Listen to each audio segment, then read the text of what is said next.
कि कहते हैं कि भगवान के कल्याणक के बारे में हम लोग बहुत कल्याणक सुन रहे थे, क्योंकि आज तक हमने निर्वाह किया है, निर्वाण किया है, लेकिन निर्वाण का कदम नहीं बढ़ाया। कहते हैं बचा ले लाज सतियों की, उसे रणवीर कहते हैं, और चले जो धर्म के मत पर उसे महावीर कहते हैं। चले जो धर्म के पथ पर उसे महावीर कहते हैं। वास्तव में हम लोग पढ़ते हैं, संघर्षों में उपसर्गों में तुमने समता का भाव धरा, आदर से आपका अमृत बन भक्तों के जीवन में उतरा। भगवान हम रोज कामना करते हैं कि आप जैसी समता हमारे अंदर आए, लेकिन होता है जीवन में हमारे विद्रोह, विरोध, भ्रम पड़ा रहता है, जिसके कारण हम जीवन में रोज शिक्षाएं बढ़ी हैं, लेकिन संस्कार विलुप्त होते जा रहे हैं। रोज सभ्यताओं के नाम पर हमने बहुत विकास किया, लेकिन हमारी संस्कृति विलुप्त होती जा रही है। जितना जितना इंसान शब्द ज्ञान कर रहा है, उतना उतना आचरण खोता जा रहा है। और भगवान तो जन्म से ही 3 ज्ञान के धारी थे, और केवल ज्ञान हो गया तो क्या एक ही ज्ञान काफी था?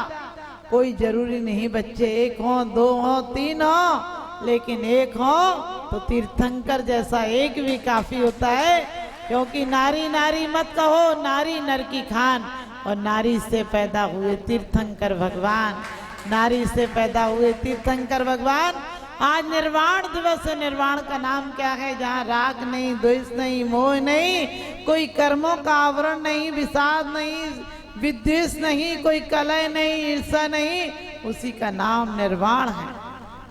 क्योंकि एक बार निर्वाण को प्राप्त कर जाए, फिर जीवन में निर्वाह नहीं करना पड़ता है। अभी तो घर घर झोंपड़े बनाए हैं और घर घर बिगाड़े हैं। कभी भी ध्यान रखना, हमारा उद्देश्य अच्छा हो तो उपयोग गलत भी हो तो भी सही हो जाता है, क्योंकि उद्देश्य अच्छा होना चाहिए। माँ बच्चे को दूध पिलाती है और नहीं पीता है तो जबरदस्ती पिलाती है, लेकिन माँ का उद्देश्य अच्छा होता है। इसी प्रकार से आप ये मत सोचना कोई त्यागी वृत्ति आते हैं, आपको संयम के मार्ग पर चलने का मौका देते हैं, तो ये मत सोचना आपको कष्ट हो रहा है।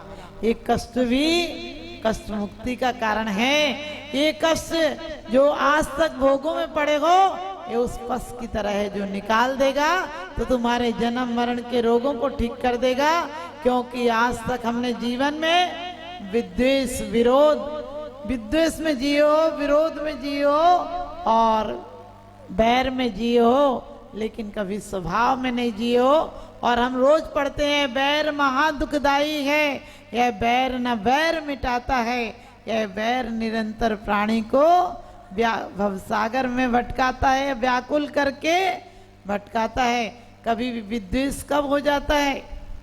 रागी द्वेषी साधुओं के लिए कह दिया ना निंदिया नाथ विवांत वैरी, परमात्मा के लिए कह दिया कि भगवान आप अर्चना और उपासना से खुश नहीं होते हैं, और कोई आपकी उपासना ना करे तो आप नाराज नहीं होते हैं, लेकिन फिर भी जिस प्रकार से घड़ा झुकता है तो भर जाता है, और इसी प्रकार से आपके चरणों में जो नमस्कार करता है। भक्तांबर में पढ़ते हैं कि आस्था पूर्वक स्मरण तो बहुत दूर है, संग कथापि जगताम दुरितान हंति।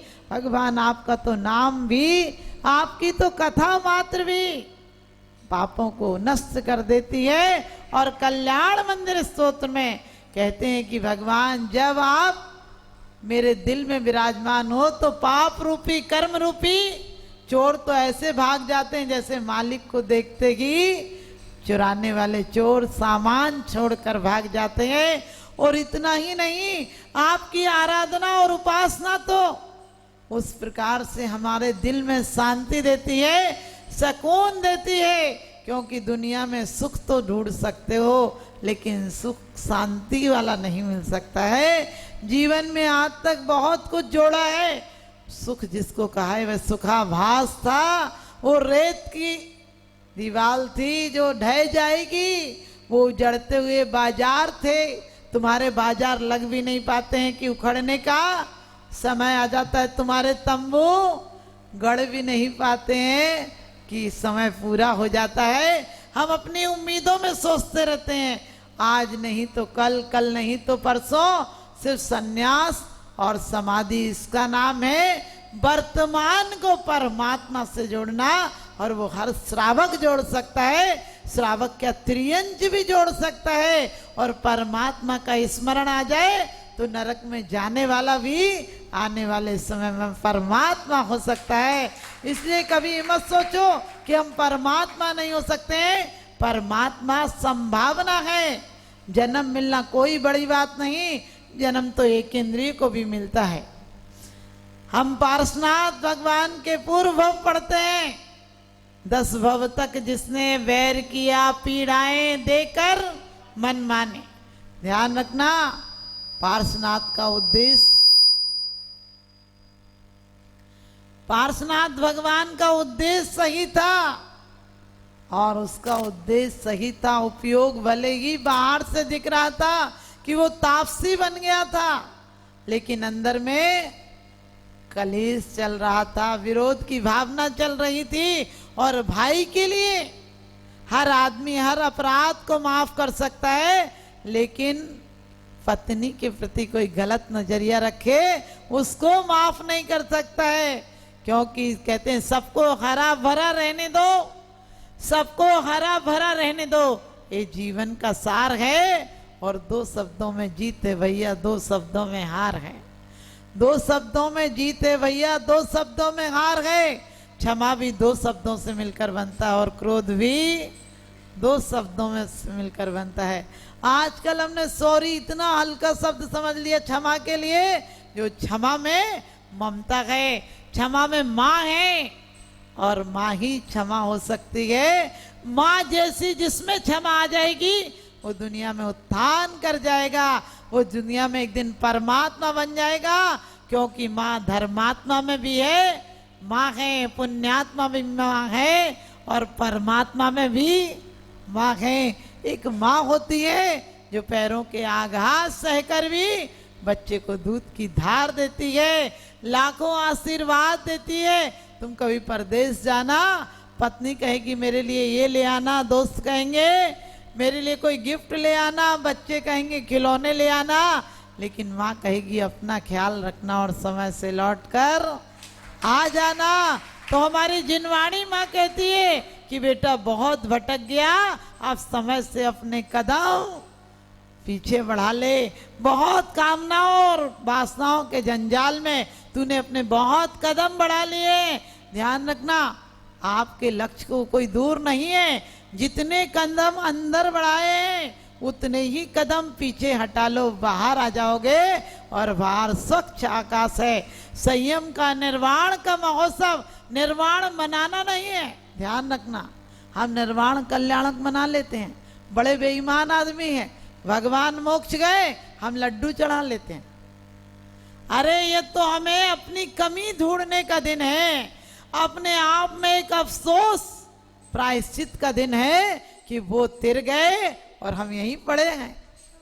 उनके कदम इतने बढ़े कि वो परमात्मा हो गए, और हमने कदम ऐसे बढ़ाए कि हम धर्मात्मा भी नहीं हो पाए। क्योंकि कहते हैं पूत जने तो ऐसा जन के दाता के सुर, और नहीं तो माई यूं भली मती गमावे नूर। पुत्र पैदा करना हो तो धर्मात्मा, पुण्यात्मा, संतात्मा और परमात्मा पैदा करना। उन माताओं के संस्कार देखो, तीर्थंकर के पंच कल्याणक आपने देखे होंगे। माँ सुप्रभाती से जागती, सुप्रभाती यानी परमात्मा के स्मरण पूर्वक जागती है तो तीर्थंकर पैदा हो जाता है। और आजकल की माताएं, आपको पता, सुबह से ही उठते ही कलेश चालू हो जाता। आप लोगों की खुशनसीबी है कि आप फिर भी कस्मों में रह रहे हैं। पहले देव पूजा बाद में काम दूजा, नहीं तो शहरों में हालत है पहले पेट पूजा बाद में काम दूजा। अरे ध्यान रखना, इस दिनों में कैसी दुनिया बदल गई। एक बीमारी ने दुनिया बदल दी, कोरोना ने, और सबको खाना पीना जीना सिखा दिया। और हमारे आचार्यों ने तो बहुत पहले कहा था कि अपनी एक सांस भी व्यर्थ मत करना, एक जीवन का एक क्षण भी व्यर्थ मत करना, क्योंकि व्यर्थ कर दिया तो पत्थर बन जाओगे। आप कहोगे पत्थर कहाँ से बन जाएंगे, हम तो इंसान हैं। पत्थर कितना सौभाग्यशाली होता है, पत्थर एक बार मंदिर आता है और परमात्मा बन जाता है। इंसान कैसा है, रोज मंदिर आता है और पत्थर का पत्थर रहा आता है। हम उस पत्थर की तरह नहीं बनना है जो देहरी और आंगन में लगा है। हम बने भी पत्थर तो संस्कार पाकर एक दिन परमात्मा की मूर्ति की तरह बन जाएंगे। और हम निर्वाण दिवस पर, क्योंकि भगवान की जो पूजा करता है वो पूज्य हो जाता है। जो भगवान के पास आता है वो सोना बन जाता है। अपन पूजा में पढ़ते हैं कि भगवान तुमको छू कर तो लोहा सोना हो जाता है, लेकिन कौन सा लोहा सोना हो जाता है, जिसमें जंग ना हो वो लोहा सोना हो जाता है। हमारी आत्मा में भी कसायों की जंग नहीं होगी तो हमारी आत्मा भी सोने सी यानी कसायों से रहत हो जाएगी, कुंदन की तरह हो जाएगी। लेकिन कुंदन बनना हो तो क्या होगा, तप में तपना होगा, विषय कासाओं से हटना होगा और संबर और निर्जरा की तरफ लगना होगा। तो हमारी आत्मा भी परमात्मा बन जाएगी। भगवान की जो मानता है भगवान को वो सोना बन जाता है, जो भगवान को मानता है वो सोना हो जाता है, और जो भगवान के कदमों पर उनके आदर्शों पर चलता है वो एक दिन स्वयं पारस हो जाता है। पारस का अर्थ क्या है, पारस शब्द अपने आप में कहता है पा हटा दो तो रस रह जाएगा, जो रस में डूब जाएगा, और राह हटा दो तो पास आ जाएगा, और जो पारस के रस में पास आकर जो रस में डूब जाएगा तो सा हटा दो तो पार हो जाएगा। जो पारस के रस में डूब जाएगा वह पार हो जाएगा। हमें और भव में पूजा करते करते नहीं मर जाना है, एक दिन पूज्यता अपने आप में लाकर निर्वाण महोत्सव मनाना है। भगवान का निर्वाण तो मना, हमें अपने आप के जीवन का निर्वाह नहीं और निर्माण भी नहीं, निर्माण नहीं करना है, निर्वाण करना है। आज तक मकानों का निर्माण किया है, फैक्ट्रियां बनाई, दुकान बनाई, लेकिन एक बार आत्मोत्थान के लिए संयम का एक कदम बढ़ाना है। एक दिन भी बिना पूजा के नहीं रहना, क्योंकि तुम्हारी एक दिन की पूजा भी एक दिन परमात्मा की उपासना में डूब गया तो नाग नागनी जलते हुए धर्मेंद्र पद्मावती हो गए। क्या हम लोग परमात्मा की आराधना से परमात्मा नहीं हो जाएंगे? परमात्मा नहीं आएगा, कभी परमात्मा नहीं आएगा जमीन पर कि हम सोचें परमात्मा आएंगे और हमें ले जाएंगे। वो नहीं ले जाएंगे। आज भी उनका द्वार खुला है और खुला रहेगा। हम भावना भाई कि इस भव नहीं तो अगले भव में साक्षात तीर्थंकरों का दर्शन मिले, विदेह में जाकर उनके चरणों में जाकर कसायों को नष्ट करेंगे, क्योंकि जहां तीर्थंकरों के चरण पड़ते हैं वो क्षेत्र पूज्य हो जाता है। जहां तीर्थंकरों के संस्कार पड़ते हैं, द्रव्य क्षेत्र काल भाव, आज क्या है, आज निर्वाण काल ही तो है। आज के दिन गए थे इसलिए हमारे लिए निर्वाण त्योहार हो गया। एक एक दिन क्या त्योहार मनाओगे, क्योंकि सत्य हिंसा के मार्ग पर चलाती रहे जिंदगी, सत्य और अहिंसा के मार्ग पर चलाती रहे जिंदगी, और तुम्हें भी पारसनाथ के कदमों पर बढ़ाती रहे जिंदगी। साल में एक आध दिन निर्वाण महोत्सव मनाए तो क्या मनाए, अरे ऐसे मनाओ निर्वाण महोत्सव कि तुम्हें भी निर्वाण पहुंचाती रहे जिंदगी, तुम्हें भी निर्वाण पहुंचाती रहे जिंदगी। अब और नहीं, लोग कहते लड्डू का मतलब गोल गोल होता है, नहीं, उन्होंने आत्मा का वो मोदक पाया था जिसको पाने के बाद कर्म नष्ट हो जाते हैं। परमात्मा इस लड्डू को चढ़ाकर मैं भावना पाता हूं कि वो आनंद, वो रसास्वादन कब मुझे आए कि मैं आपके सिद्धालय में जाकर, आपकी श्रेणियों में जाकर बैठ जाऊं।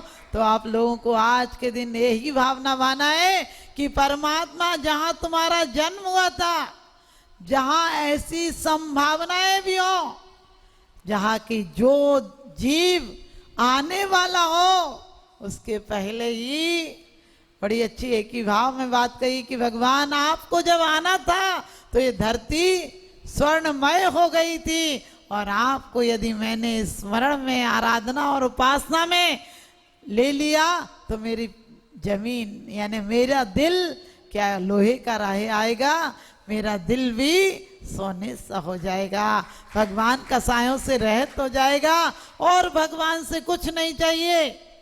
भगवान से एक ही चाहिए भावना कि जिस प्रकार से भगवान तुम्हारा जन्म होना था तो क्या देवता जमीन पर आ जाते हैं?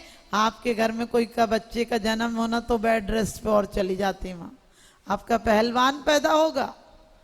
आप लोग पहले से भावनाएं अच्छी रखो तो स्वर्ग का जीव आएगा। पार्श्वनाथ पूजा में पढ़ते हैं कि भगवान आप दोज के चंद्रमा की तरह बढ़ते रहे और आपकी कुल क्रांति संपत्ति भी दिनों दिन बढ़ती रही। ऐसे ही आप लोग भावनाएं माना, अपनी बेटियों को इतना स्वार्थी मत बनाना कि अपना ख्याल रखना, अपनी बेटियों को कलहकारणी नहीं कल्याणी बनाकर भेजना। तुम वो मिट्टी की मूर्ति हो, तुम वो मिट्टी के कुम्भकार हो जो कुल्लड़ नहीं मंगल कलश बनाकर भेजना। आप लोग अपने बच्चों को वो संस्कार दें, बेटा अपना ख्याल रखना, ये नहीं बेटा मंदिर देव शास्त्र गुरु का ख्याल रखना, तो तुम्हारा अपने आप सब कुछ मिल जाएगा। क्योंकि कहा है ओजस तेजो विद्या वीर विजय विभव सनाता महाकुला महारथा मानव तिलका भवंती दर्शन पूता। कह दिया भगवान कल्प वृक्ष और कामधेनु तो मांगने से देती हैं, लेकिन आपकी आराधना तो बिन मांगे सब कुछ देती है। और बड़ी अच्छी बात रहनसार में कुंद कुंद स्वामी कहते हैं कि परमात्मा तुम्हारी आराधना करने वाला 3 लोक का पूज्य हो जाता है। तुम्हारी पूजा करने वाला 3 लोक में पूज्यता प्राप्त करता है, और तुम्हारे कदमों पर चलने वालों का यानी मुनिराज आरिकाओं की भी जो सेवा और पूजा करता है, उन्हें दान देता है, वो 3 लोग के श्रेष्ठ पदों को प्राप्त करता है, 3 लोगों के भोगों को प्राप्त करता है। तो आप ध्यान रखना, भगवान जहाँ जन्म लेते हैं वो भी कल्याणक हो जाता है, हमारे लिए तीर्थ भूमि हो जाती है। जहाँ राज्य करते हैं वो भी हमारे लिए का आदर्श राज्य होता है। यदि यहाँ तीर्थंकरों का चरित्र नहीं होता तो आदमी जानवरों की तरह जी रहा होता, क्योंकि सारी कला तीर्थंकरों ने सिखाई है। राज्य में रहे तो राज्य सत्ता को जीना सिखाया, और जब आत्म सत्ता में आए तो आत्म संपत्ति की उपलब्धि का रास्ता बताया। तो हम और आप सबको भगवान के मार्ग पर यदि वो मुनि होते हैं, उन्हें और की आवश्यकता नहीं, लेकिन संयम का मार्ग विचलित ना हो जाए संयम के मार्ग पर, इसलिए जिस श्रावक के घर आहार ले ले वो श्रावक श्रेष्ठी हो जाता है। उसके घर पर देवता भी रत्नों की वृष्टि करते हैं, और जिस शिला पर बैठ जाए वो शिला स्फटिक मणि की हो जाती है। यानी भगवान की स्तुति में बड़ी अच्छी बात कही है कि भगवान तुम्हारे स्पर्श से तो वृक्ष भी एक इंद्री होने के बाद भी अशोक हो जाता है, जिस शिला पर बैठते हो वो शिला भी पूज्य हो जाती है। और मैं जैसा चेतन आत्मा तुम्हारे को अपने हृदय में विराजमान करूंगा तो कौन सी असंभव बात है कि मैं परमात्मा न बन जाऊं। और भगवान जब निर्वाण कल्याणक होता है, यहाँ कोई मर जाए तो 13 दिन तक द्रव्य नहीं चढ़ता है। संसार का बढ़ना अरे नर देह की है हार है, नहीं एक क्षण तुझको अरे इसका विवेक विचार है। निर्दोष सुख निर्दोष आनंद लो जहां भी प्राप्त हो। यहाँ पर कोई का जन्म हो तो 10 दिन द्रव्य नहीं चढ़ती है, और मौत हो जाए तो 13 दिन द्रव्य नहीं चढ़ती है। परमात्मा जैसी शक्ति अर्जित करो कि तुम्हारे निर्वाण भी, तुम्हारी मौत भी पंडित हो जाए, तुम्हारी मौत तुम्हें शमशान नहीं निर्वाण पहुंचाए। क्योंकि और निर्वाण पहुंचाए कहते हैं, बहुत से लोग मौत के मेहमान हुए हैं, बहुत से लोग मौत के मेहमान हुए हैं, समा पर बहुत से परवाने कुर्बान हुए हैं, जो मिट गए धर्म की खातिर, वो भी कभी इंसान थे, आज इंसान से बढ़कर भगवान हुए हैं। इंसान से बढ़कर भगवान हुए हैं।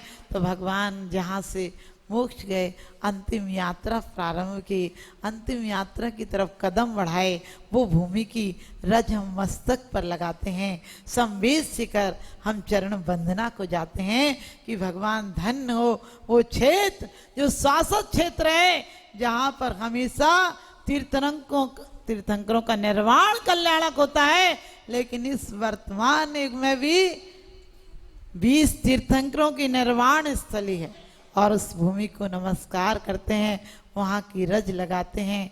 परमात्मा की रज तो हमारे कर्मों की रज को मिटा देती है। आप सबको भी निर्वाण कल्याण की प्राप्ति हो। इन्हीं शुभ भावनाओं के साथ बोलिए आदिनाथ भगवान, बोलिए पार्श्वनाथ भगवान की। मौन खड़े हैं मंदिर सारे, मौन खड़े हैं मंदिर सारे, चुप हैं आज मंदिर और गुरुद्वारे। इनमें प्राण जगाना होगा और पार्श्वनाथ फिर आना होगा।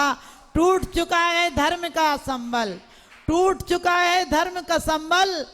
हिंसा करता पापों का अभिनंदन, इनमें प्राण जगाना होगा और पार्श्वनाथ फिर आना होगा, पार्श्वनाथ फिर आना होगा। बोलिए पार्श्वनाथ भगवान की। जब बोले परम पूजनीय हरि का श्री सृष्टि भूषण